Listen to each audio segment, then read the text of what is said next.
It is my great privilege to introduce my colleague and friend, Jeff DeBoer, the CEO of the Real Estate Roundtable, for a discussion around how it is that the industry will engage with the incoming administration and what real estate's priorities are as we think about the next 4 years in Washington. Jeff, so many of our colleagues in industry are very familiar with the work of the Roundtable. We also have a significant contingent of students participating from universities and real estate programs all across the United States that may at this point in their careers be less familiar with the work of the Roundtable. If you could kick us off, but just by telling us a little bit about your team's work.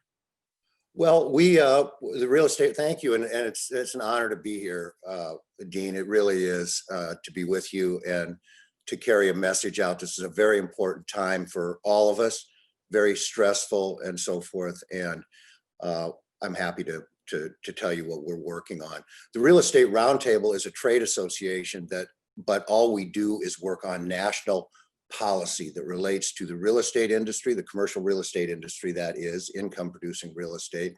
We focus on jobs, communities, and more we're trying to look at issues through the eye of, does it expand equity activities and the involvement of all parts of our citizenry. So we work daily with members of Congress, the administration, and staff. We're bipartisan or nonpartisan, I should say. We'll talk to anyone. And we just want good, long-term, sustainable policy for the asset itself. We think if the asset is treated fairly, that everyone around the asset will prosper. Sure. Sorry And I about want to ask you in a little bit about your newest diversity and inclusion initiatives, because it is so important, particularly to see an organization as prominent as the Roundtable make this a priority. Before we get to the business of the policy priorities for the next couple of years, we've had a notable election season. This weekend, calls were made that Joe Biden will be our president-elect. Certainly here in New York City, there were a great deal of festivities associated with that announcement. It does appear that we will have, as you mentioned or described, a stressful couple of weeks ahead of us. Are you confident that while we do have some issues to be resolved, that ultimately, as a country, we will find ourselves in an appropriate, stable period of transition come January? Well, I certainly hope so, and I frankly, I don't really see a reason why that shouldn't occur. I do think that people need to give the current president an opportunity to exhaust whatever legal procedures that he wants to use in order to make sure that the counts are accurate. I think that is something that we should allow him to do. And I believe that once those efforts are undertaken, that a peaceful, even transition can occur. Obviously, the country is extremely divided. Much has been made of the fact that Vice President Biden has received the most votes of any candidate for president in our history. But what is lost, I think, on a lot of people is that President Trump received the most votes that anyone had ever received for president in history, except Biden got more. And so there are 5 million that voted for the vice president and another 71 or whatever it is million that voted for the president. So there is a lot of divided points of view and strongly held points of view. And I hope that everybody involved can respect those views and let us move through to a new administration, a new Congress, a new Senate, and new policy direction in Washington. And I'm optimistic that can occur if the space is given so that it appears and that it in reality, not just appears, but in reality, that the current president has an opportunity to review, as is his right, these votes. And once they're reviewed and dealt with, we move on. So you've been inside the Beltway for many presidents. You're in dialogue regularly with members of Congress. Based on your experience, does the tenor of the dialogue between elected officials and members of industry, irrespective of the industry, does it change under a new administration? Given again, sort of your experience and what you've observed of President-elect Biden during his term as a senator.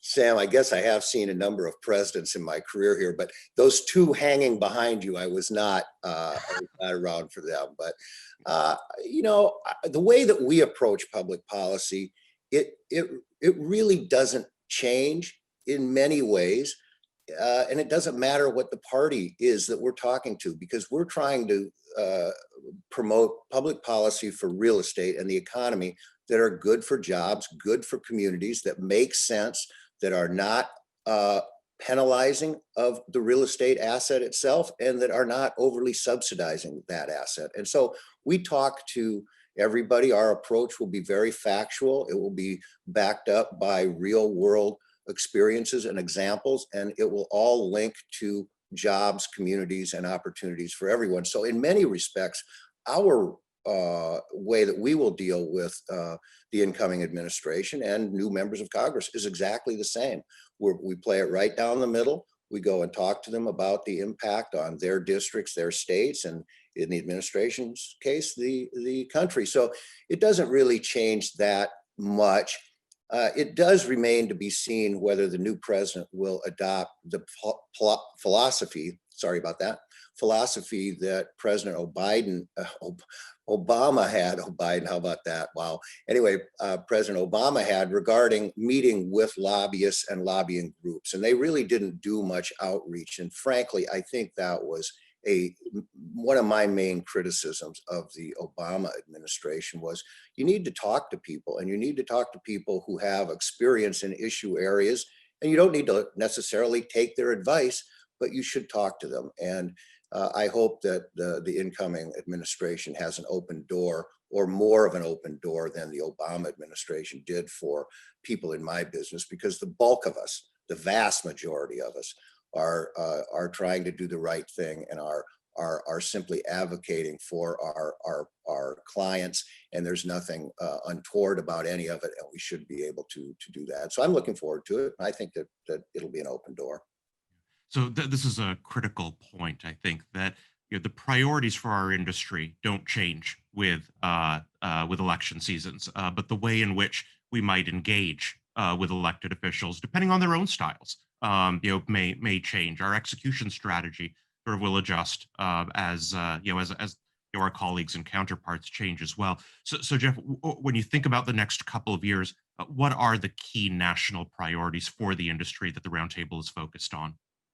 Well, first of all, we have to get through this pandemic in a situation where people and businesses who have been harmed so much are in as strong a position as possible to go forward. So focus number one is on the damage and how to stem the damage from the pandemic on an economic point of view. It was great news yesterday regarding a potential vaccine. I think we're going to hear more of that. It will take a long time to get it out to people and test everybody and so forth, but that is an optimistic note. And let's face it, until we get a vaccine, we won't have the kind of confidence that we need for people to travel, to go back into their workplaces, to go to cities. And so that is a very important thing, point number one. After that, I mean, assuming that some stabilization occurs and perhaps more unemployment checks, more supplemental checks, the PPP may come back with an additional round of funding for businesses. Obviously, we're very interested in providing and supporting support for cities and states whose budgets have been blown up because of the pandemic. We think that those should be put back together because, again, absent healthy functioning cities in America, our economy is not going to grow and jobs aren't going to be there as they should be. So we're focused on helping the businesses that have been damaged, helping states and localities get what they need. We're in favor of a liability shield of some sort to protect employers. We think that employers, particularly in large metropolitan areas, are going to be reluctant to bringing their workers back in full force because they're concerned about potential liability on this. So we have to do that. And then looking forward, I mean, obviously we have been big proponents of infrastructure. We think that the country needs infrastructure activities. We recognize that there are issues that need to be addressed in housing. That's not going to change, housing affordability and so forth. And so many of these things simply don't change. Now, the posture that we're in might be slightly different because of the way that the election turned out in the House, particularly. But all of these issues are coming forward, and we're going to be a positive voice to find policies that make sense to, first of all, heal the economy, and then secondly, move the economy forward. Sure. One of the things that you mentioned with regard to PPP, the enhancements to the unemployment benefits that followed on the CARES Act. Many of us had been hoping in August or early September that we might see another round of support for folks that had been impacted by the pandemic. Is it possible to say whether or not we might see some movement on a stimulus plan during this period between now and January 20th? Well, I was surprised, like you were, Sam, and like most observers were, that the summer came and went, and the fall has proceeded without an additional COVID bill. It is rather surprising in many respects. And the two parties have been so far apart. The Democratic proposal out of the House was a very large number, 3 trillion. They ultimately whittled it down to just over 2 trillion. And the Republican Senate only wanted to do about a half a trillion. So that's really the stalemate. And then the argument over how much state and local government and how much liability protection should be provided. And those were really what stalled it all out. Does that change in the lame duck session of Congress?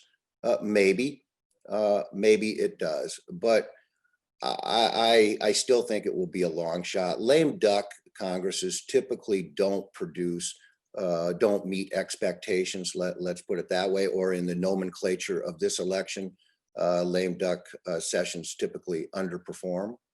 And so, I want to be optimistic. We're certainly hoping that we can get something through that is somewhere north of $500 billion and somewhere south of 2 trillion. And hopefully it can get done in the lame duck, but one never knows. I will say this, and maybe we're going to talk about this, but the impact of the election in the House, it particularly will really drive action, I think somewhat in the lame duck, but certainly next Congress. Sure. So tell me a little bit about that. We have 2 unresolved seats in Georgia. The balance of power in the Senate, hangs in the balance. The Democrats lost some ground relative to their expectations in the House. How does that impact the calculus of what may happen and what we may be able to achieve in the next several weeks? Well, I guess I would start by saying earlier this week, I think it was this week anyway, someone asked me, how the elections are going to affect policy direction. And I started off by saying, well, think about everything that you thought the policy direction was going to be in mid-October when you thought about this kind of thing, and throw all of that in the trash. Whatever you thought is not what's going to happen. And that's because I think that all of us living in the echo chamber that we now all live in believed that a blue wave was coming, and believed that the House of Representatives was going to expand its majority for Democrats, and the Democrats would take the Senate as well as the White House.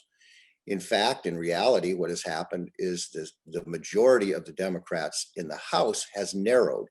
And I'm expecting the new Congress to be one of the slimmest majorities in modern history. And so that will have a natural effect of moving things more toward the center, and probably shelving some of the proposals that may have been a bit more aggressive from the progressive or left point of view. And so I think right away we have tax policy emphasis that is different after the election than we thought it was going to be before the election. I think action on climate change, now policy action from Congress, is probably going to be different than we thought it was going to be in September. And then we go over to the Senate, where the Democrats, they may still get control of the Senate by virtue of a 50-50 tie if both Georgia Senate races go to Democrats. But it's either 50-50 or it's 51-49 with the Republicans in control, or 52-50 with the. So in any event, it's very, very narrow. And that is going to have the impact of, I think, bringing some Republicans who have been reluctant to do more spending in this area. It may bring them to the table, because keep in mind, in 2024, another 20, or I mean, in 2022, I should say, another 23, a lot of 20s there, but in 2022, another 23 Republican senators are up for re-election, and 10 of whom I believe are from states won by Biden, now President-elect Biden. So that will cause them to start thinking about whether, well, maybe I should move a little bit more toward the Democrats. And then likewise, when you look at the House, which, as I said, is going to be a historically narrow margin for the Democrats, we also know what history tells us about the first off-year election for the party in power. And typically the party that is in control of the House and the White House, if that's the situation, in the first midterm election, that party on average historically loses 37 seats. So you've got the House, which is going to be probably thinking about their next election. They're going to be looking at a narrow majority, and they're probably going to say, I think I need to play this more down the middle. And same in the Senate. So, and all of that to me is a very positive thing, because I think what it means is in the next Congress, it's almost, there could be big deals, because Biden, McConnell, and Pelosi can count votes, and they are aware of what the other side needs to pass things. So it's, in theory, they could come together, and this is a team that could do it. But more likely it's small ball. We're talking about singles and doubles, not home runs on policy. And I think that's a good thing right now, because again, when you when you look at this election and how severely divided Americans are, I think having a cooling off period, a reflection period, if you will, that not a bum's rush to pass legislation, I think is a healthy thing. And so I'm looking for things to get done, but I don't think large things are going to happen in the next 2 years. I think meaningful things legislatively. And then, by the way, I believe a number of things will be addressed through regulatory actions, executive orders, other things, and they will deal with and try to promote their agenda through regulatory action. Climate change, environmental issues certainly will be dealt with by the administration through their agencies. So we have just a couple of minutes left. One question for you with regard to regulatory and executive action. It certainly seems that, and you'll know if this is the case, but my perception is that there have been a larger number of executive orders during the outgoing administration than we've seen historically. Does that lay the groundwork then for incoming President-elect Biden to potentially make more use of that tool than would have been the case under prior administrations? In terms of what would have been considered the norm? Yeah, I think that the norm, there is no norm anymore. And I also think, we have to understand what we don't know and know that there are things that we don't know. And a lot of people presume they know everything, but that's not the case. I mean, if you look back at executive orders, I think it's safe to say that President Obama exercised a great deal of change through executive order. And I think that will continue. It's certainly, and part of the reason is that control of the House and Senate at that time made it very difficult to move anything, because there were large majorities of Republicans up there. So, again, now maybe because of the more narrow majorities, that could focus people to move on the legislation, which could let up the gas on the executive orders. But in any event, I would expect a very robust early activity on executive orders. I would expect President Biden at that point in time to re-enter the Paris Environmental Accord. I would expect us to rejoin the World Health Organization. I would expect action on the DACA issue that they can do through executive order, and probably a number of other items. I think that Treasury and some of the other regulatory agencies might start looking in sort of an ESG type of way at companies and businesses in terms of the kind of regulation that they put on them. And so I think a lot will be done downtown. I'm not convinced that it's going to be out of the norm, because I think the norm is moving and has moved in that direction, and will continue to do so. Oh, I have a closing question for you, Jeff. Over the summer, the Real Estate Roundtable launched a critically important new diversity and inclusion initiative. Wondering if you could just take a moment to tell us a little bit about that. Sure. We formed a diversity, inclusion, and equity committee, a standing committee at the Real Estate Roundtable that we're very honored is chaired by Jeff Blau, the CEO from Related.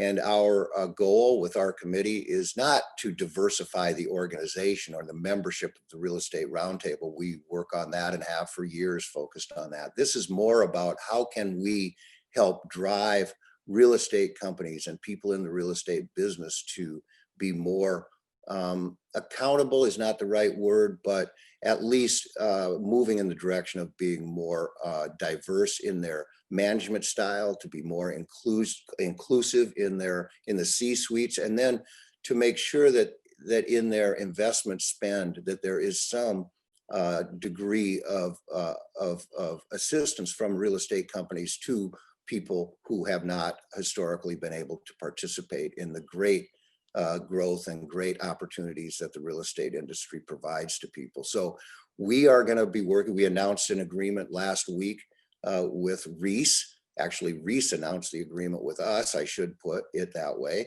that where we will work with them and others to try and develop a metric of some sort, a standard by which companies could be and real estate entities could be measured in this area.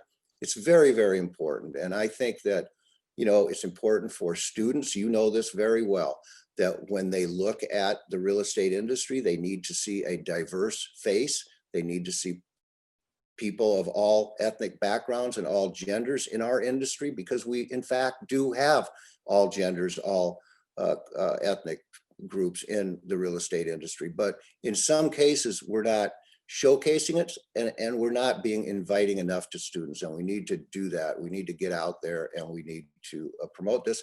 And so Jeff Blau is leading us in that. We're working with Reese, we're working with others. And the other thing that our committee is going to do, and I kind of tipped my hat a little bit at the start by saying that we historically have looked at public policy in terms of their job creating capabilities, their benefits to communities. And we rarely looked at it in terms of, okay, who is really going to be able to participate in the positive growth from these activities? We didn't really care. I mean, we just figured it would sort itself out. But now we want to look at policies through the lens also of, does this expand equality and opportunity for all groups? And that may sound minor, but it's an important sea change. And if our industry does that and other industries do that, I think that then policy will follow that. And that's a very positive long-term event. Well, thank you for doing it. You know, I should say, you know, to the students at Shack and elsewhere, you know, we're very lucky at NYU to also have a relationship with Reese. Tammy Jones, the chair of Reese, is a member of our board, and it's been my privilege for many years to be a member of the Real Estate Executive Council as well. Jeff, the demands on your time this week are extraordinary. I can only begin to imagine. We really appreciate your taking the time to spend with us. May I say one other thing? I want to invite you and anybody watching this, listening to this, if you have ideas or comments or thoughts about policy or things that we should be working on, we are open for business. My email is readily available. And please send us your thoughts and reaction and how you think we should proceed. It's very important for us to learn from people. And I know that this is a sophisticated group listening to this. I'd love to hear your thoughts. We didn't even talk about some of the banking regulations and oversight there, how we're going to unwind debt. Cancellation of debt income is going to be a big problem. What about the CMBS market? And all of these things are so critically important. And it's only going to get done right if those of us who are working on your behalf in Washington understand what's important. So please reach out to us at any point. And thank you, Sam. I'm honored to be here today. Thank you. Thank you so much, Jeff. We'll see you soon.